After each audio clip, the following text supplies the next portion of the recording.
Kadaama TV kojamate waliyo badeka onobera ngo bonabona ngatomanyi kubonya naye ng'okubonabona ako kubeera butasiima ekintu kino nzikirizigana nakyo ky'abantu abatasiima oluusi betukolera yensonga lwaki mubonyabonya nzikiriziganya ne Calvin emboozi eno Calvin gyayogera nayo katugiwulirize. Abantu abamu ekibabonyabonya mu nsi eno butasiima. Waliwo omuwala gwendaba gwe bayita Liita Nanziri. Omuwala oyo namujja mu Oman mu 2018 nzijukira bulungi zaali Sebutemba nga 3 tiketi yenze yagigula ku sente zange era nga bondabaawo mu kifaananyi nali mu ggwanga lya Kata. Omuwala oyo twamusanga mu mbeera enzibu nga mulwadde nnyo naye nga boosi yagaana okumuta olw'okuba yali atadde sente mu ejenti we nga boosi ayagala sente. Ne njogera ne Brian White ne tusasula omuwalabu $5,000,000. Brian n'agamba omuwala we mutadde mu sente nnyingi Kayanja family ye contributing eza ticket nga family sente teziyina. Ne nkwata sente $1,885,000 ne mugulira ticket ku sente zange n'ava mu Oman n'akoma weeka. Bukyadda wano kuva mu 2018 Sebutemba nga 3 siwulirangako wadde simu ye tannoonyanga nako naye nga nze Kayanja taba kubanze omuwala oyo yandibadde afiira mu Oman.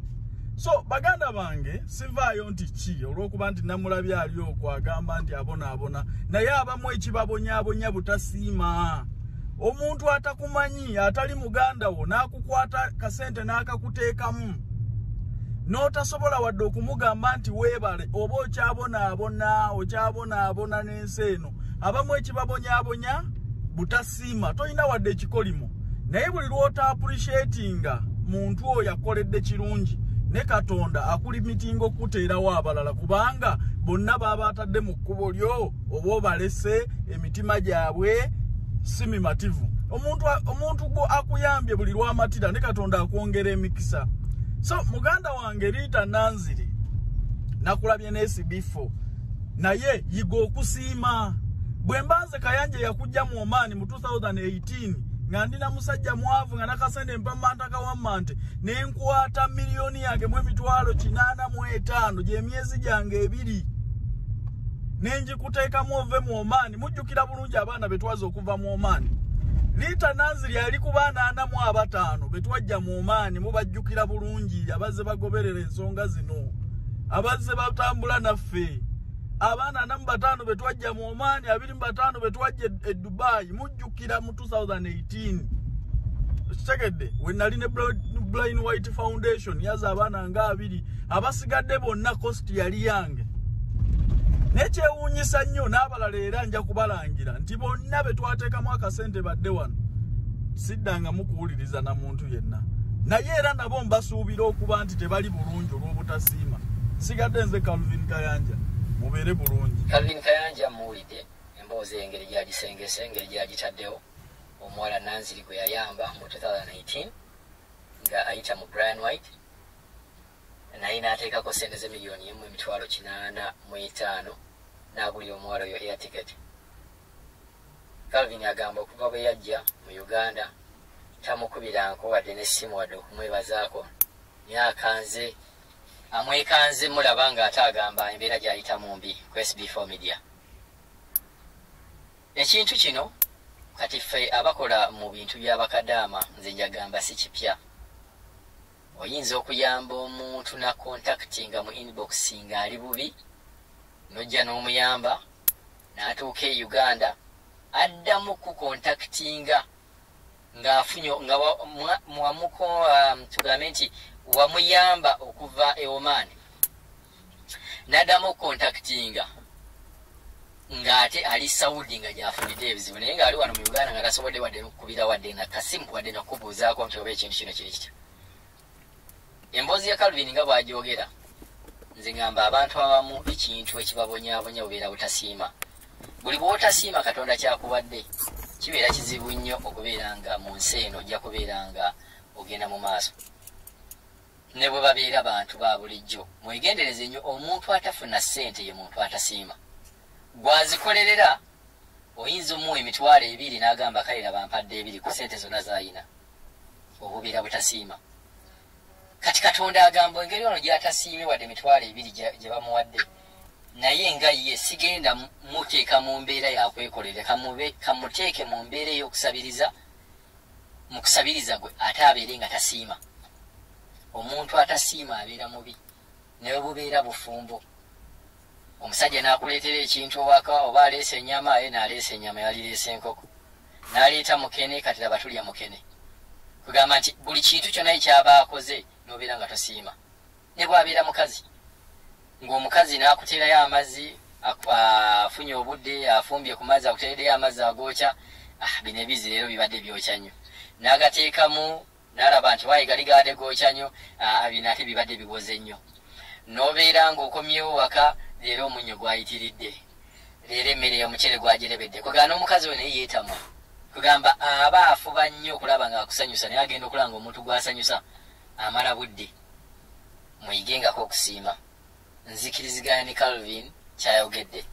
Brian White mwamulaba yayamba abantu bwe yaggwamu ebyamwogerebwa byali bingi. So tuyamba nnyo abantu tetuyamba nti mutusiime naye ate bw'otuukako e Uganda n'onkubira akasimu nogamba munne natuuse neyanziza weebale nnyo okuteekayo vidiyo zange nalabise naffe tubeera basanyufu era tubeera bagumu. Naye bwe nkujja mu nsi gye nkujjiyemu n'otuuka e Uganda n'otuuka wano n'obeera nga tonkontakitinze ate n'oddamu n'onkontakitinga ng'oli mu nsi endala omba sikuddamu nabagambye okuyamba kwe nakuyamba tuwakola ki tuwasiima. So siima ekitono kyonna ky'oba olina siima abantu abakuyambe ojja genda mu maaso. Bw'otasiima ne Katonda naye tagenda kubeera nga akuyamba okubeera ng'ogenda maaso.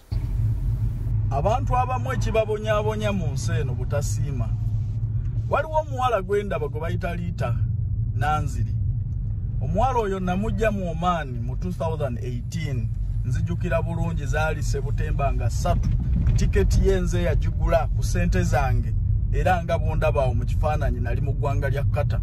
Omuwala oyo twamusanga mu mbeera enzibu nga mulwadde nnyo naye nga boosi yagaana okumuta olw'okuba yali atadde sente mu ejenti we nga boosi ayagala sente. Ne njogera ne Brian White ne tusasula Omuwarabu $5,000,000. Brian n'agamba omuwala we mutaddemu sente nnyingi Kayanja famire ye contributing eza ticket nga famire sente teziina. Ne nkwata sente $1,885,000 ne mugulira ticket ku sente zange n'ava mu Oman n'akoma weeka. Bukyadda wano kuva mu 2018 Sebutemba nga 3 siwulirangako wadde simu ye tannoonyanga nako naye nga nze Kayanja taba kubanze omuwala oyo yandibadde afiira mu Oman. So baganda bange sivaayo nti ki olw'okuba nti namulabye ali okwo agamba nti abona naye abamu ekibabonyaabonya butasiima. Omuntu atakumanyi atali muganda wo n'akukwata kasente n'akakuteekamu n'otasobola wadde okumugamba nti weebale oba okyabonaabona n'ensi eno. Abamu ekibabonyaabonya butasiima tolina wadde ekikolimo naye buli lw'ota appreciatinga muntu oyo akoledde kirungi ne Katonda akulimitinga okuteerawo abalala kubanga bonna baba atadde mu kkubo lyo oba obalese emitima gyabwe si mimativu. Omuntu gwo akuyambye buli lw'amatira ne Katonda akwongera emikisa. So muganda wange Liita Nanziri nakulabye n'SB4 naye yiga okusiima.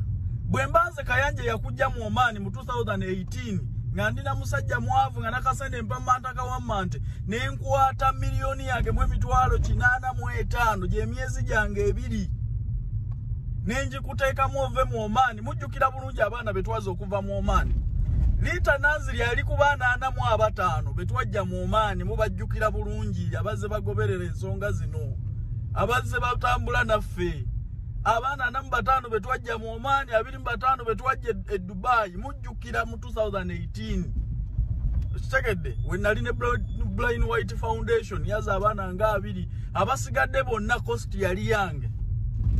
Nekyewuunyisa nnyo n'abalala era nja kubalangira nti bonna betwateekamu akasente badde wano siddanga mukuwuliriza na muntu yenna naye era nabo mbasuubira okuba nti tebali bulungi olw'obutasiima. Nsigadde nze Calvin Kayanja mubeere bulungi.